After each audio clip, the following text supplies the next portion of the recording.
Alright, people, review of the week time. So, a lot of fights happened this weekend. There wasn't any, there wasn't any major fights, like any kind of blockbuster type fights, but there was cards on from Friday all the way on through to last night, and obviously Rowley versus Ishmael Barroso, which I'll probably touch on last in terms of the reviews.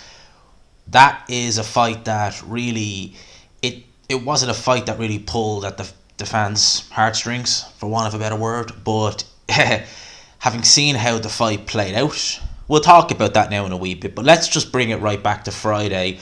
York Hall, Bethnal Green, fantastic little arena by the way, York Hall, Bethnal Green, if you've ever been. Frank Warren put on a show, BT Sport with Queensbury, and I've been saying for a while now that some of his small York Hall shows, on paper they haven't appeared to be the best. They've been kind of a good Friday night, just sit at home, watch the boxing. But more often than not, funny enough, you do actually tend to get pretty decent fights on this. And again, I'm going to say this was no different. I was out with my friend at the time, but I was watching some of these. We obviously had Carol Atuma make his return to the ring, following on from his loss back in, was the end of January, very end of January, the same card as Moses Atuma, his brother's debut. And ironically, the guy who actually knocked him out was also on this card, funny enough. He was in there against Willie Hutchinson, and he ended up getting knocked out. Willie Hutchinson obviously got the win. He's had a bit of poor fortune, it's fair to say, or poor form, I should say, in the last few fights. He hasn't looked amazing, and obviously he was knocked out very badly against Lennox Clark back in March of 2021. I've never really rated Willie Hutchinson that highly. He started his career, I believe, down at, I think, is he still 168? Or is he? Well, I know he went to 168, but it has him listed as light heavyweight here. But I've never really been massively keen on Willie Hutchinson. I remember when he turned over. He actually turned over with Haymaker and Haymaker Ringstar back in 2017. He was fighting on a couple of Joe Joyce's undercards back on Dave back in the day when Dave Hay was doing that. Never really rated him, but he got a good win, got a nice knockout win there. Elizaras, now this is the big one. He knocked out Jose Burton, and it was a big knockout by Elizaras. Now, the last fight I seen of Elizaras, I believe it was his last fight, and actually it was on another one of these. I think it might have even been in the York Hall, actually, back in September. That was a good show. That was when I think Denzel Bentley fought Marcus Morrison. Now, he fought Dex Spellman on that card. That was the first time I've ever really had a look at Elizaras, and I wasn't impressed. I've seen Dex Spellman before. I've seen him down at 175 pounds. In fact, I think Dex Spellman's actually retired since then, because he was meant to fight on a Matchroom show. Can't remember who he was meant to fight, but apparently the board got the brain scans back. It wasn't looking good, so it was, nope, no more. Wish him all the best. But Dex Spellman never impressed me in the slightest. He'd always come up short against guys like Yard, against guys like Lyndon Arthur. And that was back down at 175. So he was moving up to cruiserweight to fight Zora. And early on it looked like Spellman was going to get blown out. But he came back into the fight. He actually hurt Elizaras a few times. And Zara was the right winner. But it was way more competitive than you would imagine someone who they're trying to push like Elizaras should have. So going in there against Jose Burton, who again, this is his first fight at cruiserweight officially. He'd obviously come off the back of a loss to Dan Aziz in a fight that really surprised me in terms of how badly it went for Jose Burton, because I expected Dan Aziz to win their fight. I did, but I didn't expect it to be in that nature, how dominant Dan Aziz was and how Jose Burton had no answer for anything. And in this fight, again, no real answer for anything, and he was knocked out very, very heavily in the 7th round. It was a big right hand that went in. Down went Jose Burton, out for the count. There was no getting up from that. And of course, as is so customary with Frank Warren shows, there was a fight in the crowd. Now, I've been to York Hall. It's not big, so believe me, that there's not a very big area. So God knows, apparently a fan got hit with a chair or something like that. So there's some WWE stuff going on here. But that was the Queensbury show. Now I'm going to go there. I'm going to go here, right? Because there was one fight on this card. You know where I'm going with this. There was one fight on this card that I had to watch for sheer, what would I say it? The car crash element of it. I'm just going to admit it, right? I like a good freak show. I do. And when I heard that Boogie 2988 would be facing Wings of Redemption, I said I'm going to have to watch this fight. Because you're talking about two morbidly obese, clinically depressed, washed up YouTubers going to try and go at it. What's not to like? You know? So, for those who don't know who either of these guys, this was on the Misfits show in the OVO. For those who don't know who Wings and Boogie 2988 are, well, Boogie 2988 is a bit of an OG YouTuber. He's pretty much washed up now. But he got very famous. Primarily, like, he would talk about gaming and stuff like that, do vlogs and stuff like that. But back in the early 2010s, you know, back when YouTube was a little bit less restrictive with monetization and stuff like that, he had this kind of alter ego, a character he used to play called Francis. He talked like, it's Francis. That's how he talked. And he was smashing guitars and doing this. It was all staged, and he didn't shy away from the fact it was staged, and that got him loads of views because you're seeing this fat guy lose it, smash Guitar Hero guitar, smash up Xboxes and stuff like that. It was comical, you know. If you were 17 years old at the time, like I was, you'd have a giggle at it. You know, you'd have a giggle at it. Obviously, the monetization came in, and it wasn't that, well, he was swearing, but it was the fact that he was smashing stuff on you're never going to get monetized with that. So his channel kind of went downhill. Wings of Redemption, very similar, although he was an OG COD YouTuber. You know, I never watched Wings of Redemption, actually. You know, I did when I was 16, and Call of Duty Modern Warfare 2, which is the best Call of Duty there ever was the thing. You know, I was in school at the time. Yeah, there was a few commentators I watched, never really liked Wings of Redemption for some reason. And he wasn't on camera at this time, so no one, and he was always doing pre-recorded commentary, so you never really saw his personality, but something about him never sat right with me. Real name is Geordie Jordan. And when he started doing live comms and we started seeing him, oh boy, he just became a troll magnet. His channel just completely died. I don't even think he has a YouTube channel anymore, and he is a target for trolls. His videos of him getting trolling would get more views than his live streams.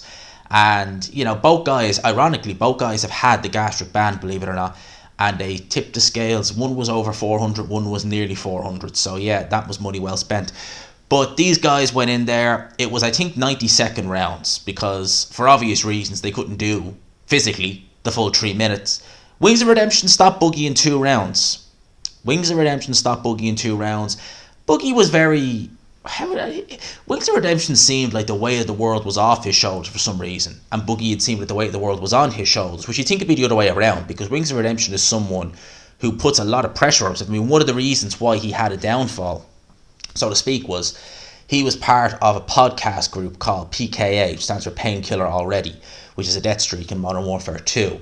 And he basically, I can't remember the YouTuber's name, but he basically said that if we 1v1'd each other, as in sniping on Call of Duty, that he'd win every time. And they did that. He lost, and he freaked out the whole way through it, like was completely losing his marbles. So you get the impression he puts more pressure on himself, but for some reason it was the other way around. He seemed to be a-okay in this, and that was that. You know, he got the win. I watched it, didn't watch the rest of it. I did have a glance at Joe Fortune. Is it Fortune or Fortuna? No, it's not Joe Fortuna. The guy David Hay fought. I did have a look. I didn't watch the fight, but I did see the ending where he basically looked to me like KSI elbowed him. Looked like KSI elbowed him. A bit like when Myris Breedis knocked out Krzysztof Glowacki. You know, the elbow kind of seemed to start everything there, although that was punches that played a part in it. And yeah, KSI with the win. Tommy Fury wanting to fight KSI now. You know, Tommy Fury is a boxer. You know, that's the sad thing about this, is that Tommy Fury is going and calling out and fighting the likes of Jake Paul. He's wanting to fight the likes of KSI now. He is a licensed professional boxer. He's had that license since 2018, before all this YouTube boxing became a thing. And it seems like that's the route he's going to go down, because at the end of the day, I don't think John Fury is that stupid. I don't think Tommy is even that stupid to know that in pro boxing, all that's going to happen is you're going to get absolutely humiliated against God knows who, because we're not going to know who they are, because they're so going to be so obscure. I mean, you look at Ben Whitaker against that Jordan Grant guy, and you compare how Tommy Fury, yes, Tommy Fury beat him on points, but he was getting bullied in that fight. He was getting pushed back. Ben Whitaker, I mean, people were complaining about the showboating that much because the levels were so apart. I mean, Ben Whitaker's had, 3 pro fights? And he's already levels above Tommy Fury. I know he's had an extended amateur background, but Tommy Fury's been pro now for 5 years. So, yeah, that is the Misfit show in a nutshell. I only watched one fight, but yeah, it's getting, just on YouTube boxing. It is getting a lot more, how would I describe it, theatrical. It's probably the best word I'd use to describe it. And I'm someone who, I have a bit more time for the YouTube end of the things than other people, because I see it as a way of bringing new fans in to the actual sport, the pugilist sport of boxing. So if it brings fans in, and we see more fans at the York Hall Bethnal Green, at the OVO Arena, for Warren, for Shalom, for Hearn, etc. If we see more fans going to the real shows as a result of the YouTube boxing, for me, is it not a good thing?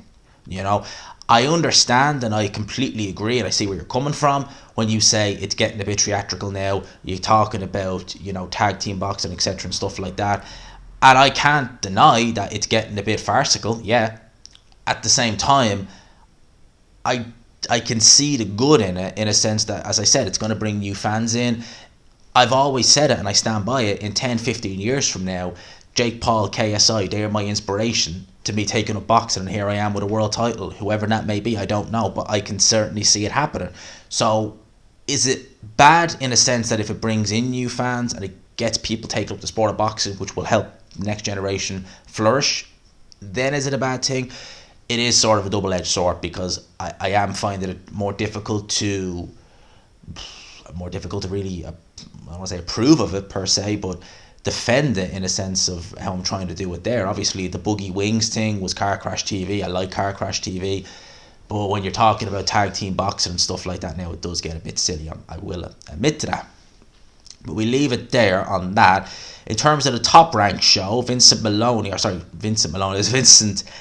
Astrolabio, I believe is how you pronounce it, lost, I should say, to Jason Maloney, majority decision. Maloney now WBO bantamweight champion. This is a guy who was stopped several years ago by Naoya Inoue. He's come back very, very much strong since then, and he's now picked up one of Inoue's now vacant titles. But the main event was Yanibak versus Steve Butler, and it really is a tale of two referees, if you think about it, because I'm going to touch on Rowley versus Ishmael Barroso now in a minute. This fight had Jack Reese, I believe it was Jack Reese. It was Jack Reese, wasn't it? Doesn't say. But I'm nearly sure that this was Jack Reese who was refereeing the fight. Yeah, it was Jack Reese. Jack Reese is normally a referee who tends to give a fighter a chance. He was the referee for the first Fury Wilder fight, and obviously many referees, just think off the top of my head, Howard Foster, the way Fury went down in that 12th round, they wouldn't have even counted, they would have waved it off immediately. Jack Reese is someone who will give a fighter a bit more of a chance than the average referee. However, on this occasion, I think Steve Butler probably should have been waved off after the second knockdown. He was hit with a big uppercut in the second round. Yanibek is a good finisher. He was able to drop him twice. The third knockdown, you could say that was a bit unnecessary. And, Jack Reese probably let it go on a little bit too long, in my opinion. However, there's letting the fight go on too long, and then they're stopping a fight. Even Howard Foster wouldn't do this, which was the Rowley Romero fight where he fought Ishmael Barroso. Now, I'm going to be frank, I wasn't exactly keen on this fight. I wasn't compelled to stay up and watch it. I picked Rowley to win because I thought Ishmael Barroso is 40. He doesn't look 40. He looks way older than 40. I mean, he really doesn't look 40.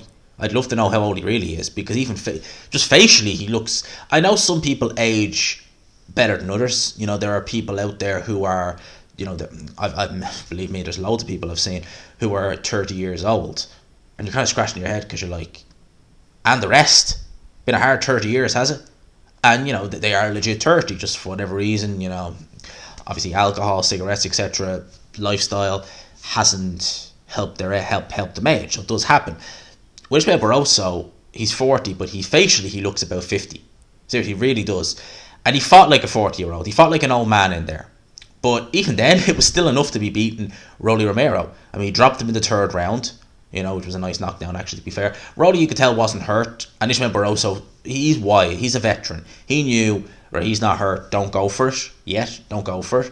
And I felt he was getting the better of it. You know, it really is a damning indictment on Rowley, how poor he is, that he's going in there with someone like Barroso, who, yeah, he looked good many years ago against Kevin Mitchell. That was on the Joshua versus White undercard. Many years ago now. And then he obviously lost to Anthony Crolla in the fight subsequent in the May of 2016. He's had a couple of fights here and there. He's had a win or two. He's also had a couple of losses. And at 40 years old, probably older, to go in there and really be giving Rowley Romero, who's 27, the business, it puts in context where he is in terms of his skill set. Right, really does. Then we go into the night round, and Ishmael Barroso touches down, wasn't hurt. And then it's bizarre. They're exchanging in a corner. Romero is punching, as is Barroso, and somehow Tony Weeks just steps in and calls a halt to it. It was the strangest stoppage I've ever seen. I was trying to think, have I seen a worse stoppage? It did have reminiscence of George Groves' Carl Froch, but this was even worse, I think. You know, really, I do think this was worse. It was bizarre. And I have to say, it looked as though this fight was just... It looked like it was fixed. It looked like we need to make sure that our guy wins by any means. And he was down on the scorecards because you could only score it one way on all the scorecards. And it was just bizarre. It was a horrible stoppage. Shame on Tony Weeks for doing it. I mean, this is the guy who let Badu Jack fight with a hole in his head for 12 rounds against Marcus Brown. You know, obviously he didn't have a legit hole in it, but the cut was that bad. It was spewing blood. It was the famous image of Tony Weeks with the referee shirt covered in blood. He let that fight go on, no questions asked, right? And this, he's stopping it for? Seriously. It looked as BS a stoppage, as fixed a stoppage as you'll ever see. I mean, how anyone can look at that and say that was a legit stoppage is beyond me.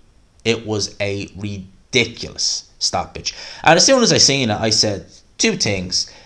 They want their guy to win because they want the Tank fight, the Tank rematch for a title, a legit title at 140, or they want to do the Ryan Garcia fight, make a bit of money off Rowley because he is easy to promote, sacrificial lamb to the slaughter, because Ryan Garcia, yeah, he quit against Tank Davis, he got beaten, but he will make light work of Rowley Romero. To put it in context, O'Hara Davis is the mandatory, right? So he's next in line. Although I do feel Barroso deserves another crack because he was hard done by. You know, George Groves got it, so why shouldn't he? I would be picking O'Hara Davis over Rowley. Rowley is garbage. He is absolute garbage. He really is. I don't know how anyone can watch Rowley Romero fight and think he's good. He's already had one gift at his career. Like, this is a guy, right? I can't remember. He fought. It wasn't Pitbull, but he fought someone earlier in his career. I can't remember. I remember watching it and thinking he's lost that fight. God Almighty, I can't remember the fight, but I remember watching it thinking he's lost this fight, and he's fighting Tank. Ugh. It really put in context how bad Tank's performance was against him because he was getting outboxed by Rowley. I know Tank was just looking for the one shot, he eventually found it. But this guy is garbage. He's just easy to promote because he's just such an out there type character and he's braggadocious. He's just you know, what more can you say? Like, it was just a joke of a stoppage. It really was. It really was an absolute joke of a stoppage. So yeah, we see what he does. You know, he has to fight O'Hara Davis next, apparently. And I'd be picking O'Hara Davis in that fight, to be honest with you. I would. You know, it really does show. It sums up to me, though, before I go on and talk about other things, how you know, there's so many belts, and when they get stagnated, anyone can pick up a title nowadays if they get an easy champion, or they get lucky with the way a vacant title goes. That's one of the reasons why I've always said that I don't. Well, not that I don't rate Conlan. I've never really been that keen on Conlan, but I always say that Conlan presents himself as being very, because he's obviously fighting next week. He presents himself as being a very confident type of character, presents himself, but there's a very difference between presenting yourself as something and actually being it.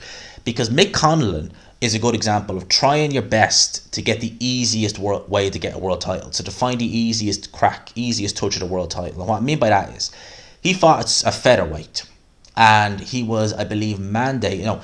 It was him and Emmanuel Navarrete. They were to fight for a vacant title at that weight. And Conlan was like, F that. I'm going down to super bantamweight. Who's this Stephen Fulton guy? Not many people had heard of him at the time. No one really knew who he was. All talk about Conlan versus Fulton. We actually start to see Stephen Fulton. We realise he's the real deal. Mick Conlan's there like, no, back up the featherweight now. Oh, Lee Woods picked up a title. Yeah, I'll have him. And he presents himself as being, if you were that confident, you would have fought Manuel Navarrete. If you're that good, you would have beaten Stephen Fulton when you had a chance to fight him, because you were mandatory, I believe, at 122. If you were that good, you'd be taking the top guys in the division, not looking for the easiest way to get a world title, and then present yourself as being the best that there is, the best Ireland has to offer. Do me a favour. He is going to get battered next week, or the week after, against Luis Alberto Lopez. Now, boxer... We're done with the fights. That's the review of the fights over. Hope it didn't go on too long. Boxer and Ben Shalom. So we obviously, the main topic about last week was obviously Boxer, Ben Shalom, the purse bid, the debacle, which was the Frazier Clark versus Fabio Wadley fight. Now, I really don't know what to make of it. It seems to me as though there's a bit of a conflict of interest. Like 258 want to go one way, Ben Shalom and Sky want to go the other.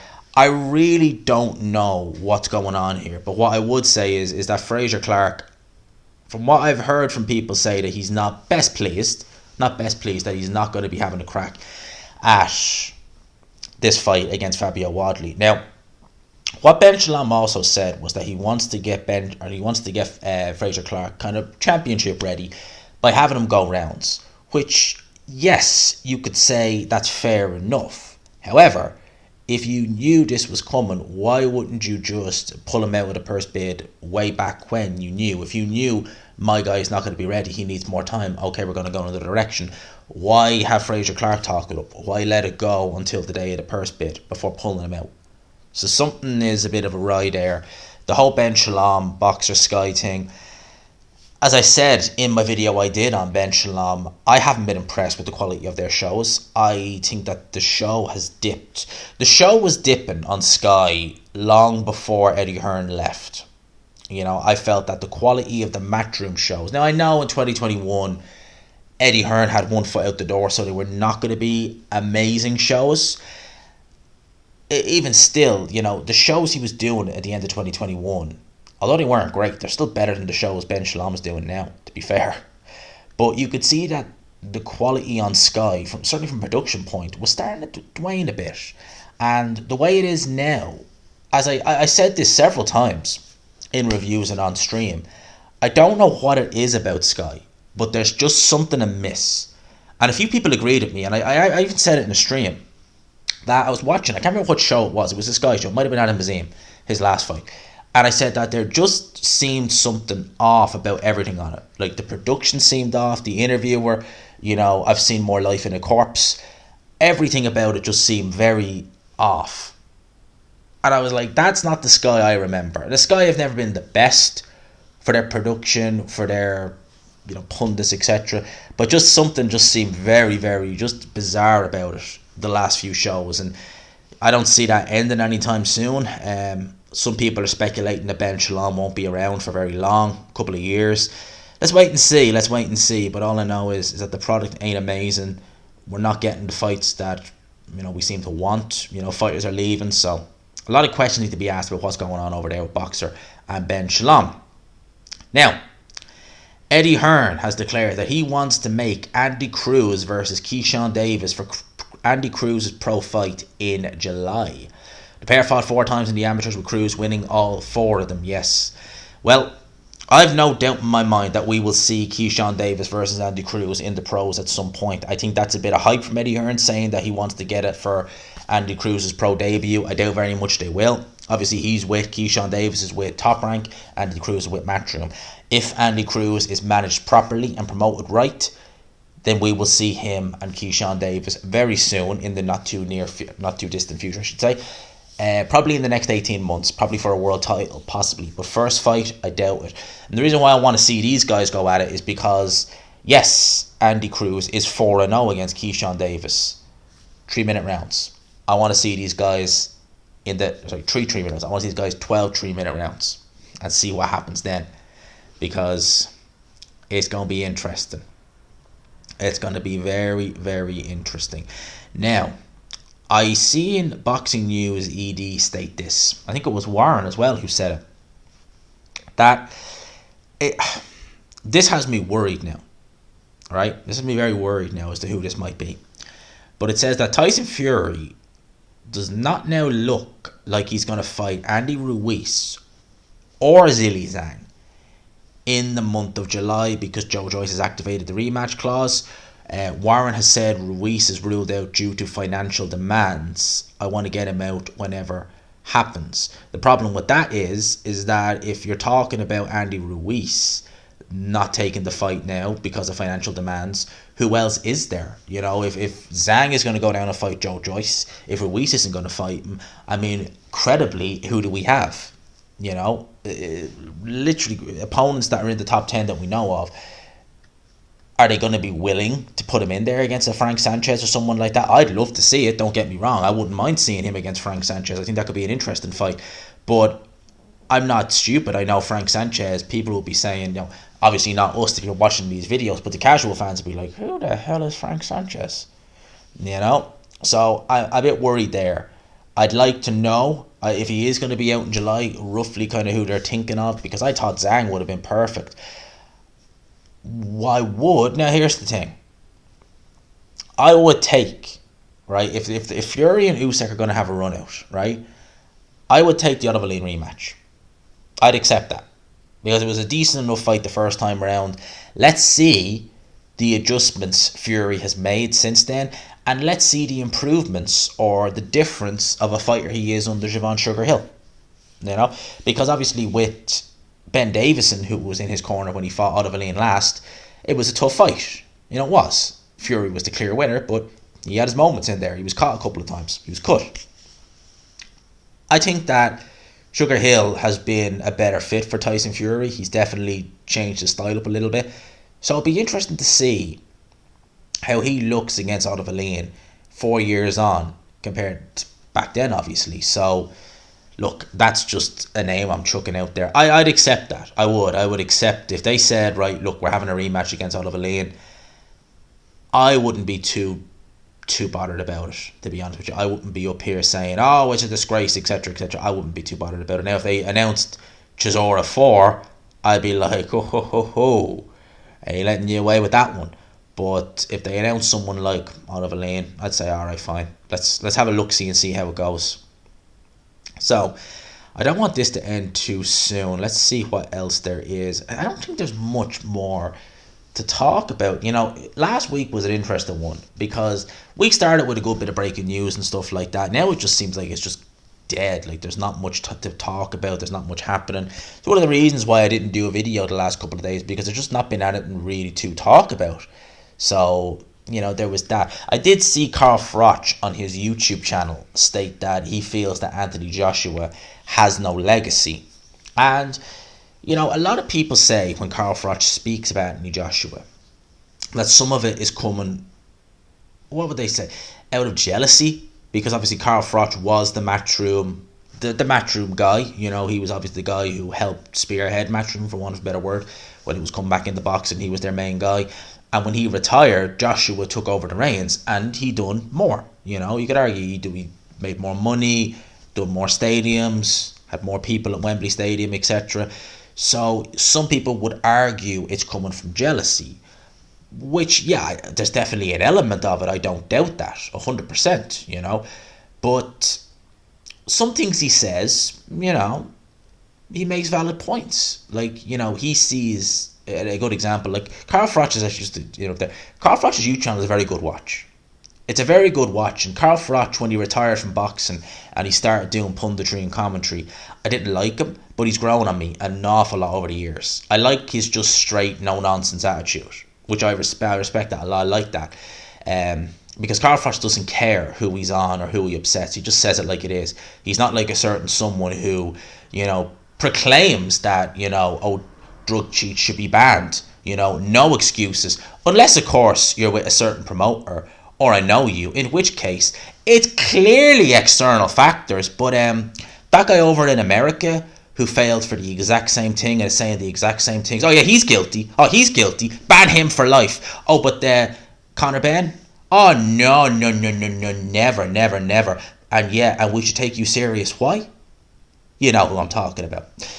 But Carl Froch was saying about Joshua with his legacy and stuff like that. It's interesting because I think Joshua, if he was to go in there and beat Deontay Wilder and win another version of the heavyweight title, or recapture a version I should say, for me I would say that that's legacy well and truly ticked. I would. Right now, his resume is very good. It is. You can't argue with it. That's a very good resume. But would you say, like, Klitschko passed his best. Parker, that win hasn't aged as well, I think it's fair to say, because he obviously lost badly to Joe Joyce and to Dylan White, although he didn't lose as bad to Dylan White.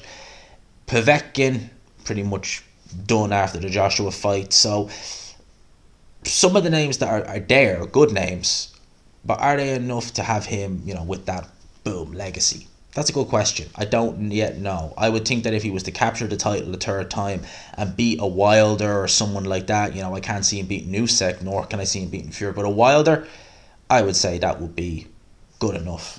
Legacy ticked. Legacy ticked. So that's my thoughts on the Carl Froch situation. As I said, I like Carl Froch as a pundit. I think his YouTube channel, I'm surprised other fighters don't do it. I really am, because it offers something different. You hear, as well, a lot of the fighters, Carl Froch, they're a bit freelance, so they kind of go from network to network. They don't have to be biased, and Carl Froch isn't actually that biased at all, truth be told. He just says it like it is. So you get to see what they're like, you see their opinions more, and I started warming to Carl Froch a couple of years ago, especially on commentary and stuff like that. Whereas now, I actually, if Carl Froch isn't doing the punditry on, say, the Zone or Sky Show, I'm kind of like, I was hoping they'd have Carl Froch on. Or David Hay as well is another one I like listening to. But anyway, I'll leave it there, people. Smash the like button if you could. Hit subscribe if you haven't already. And we'll try and get this out either this evening or tomorrow morning. We shall see. Let me know your thoughts in the comment section below. For now, lads and lasses, I'll leave you with that. I hope you enjoyed it as always. Smash the like button. Hit subscribe if you haven't already. I hope we all have a great week this week. Peace.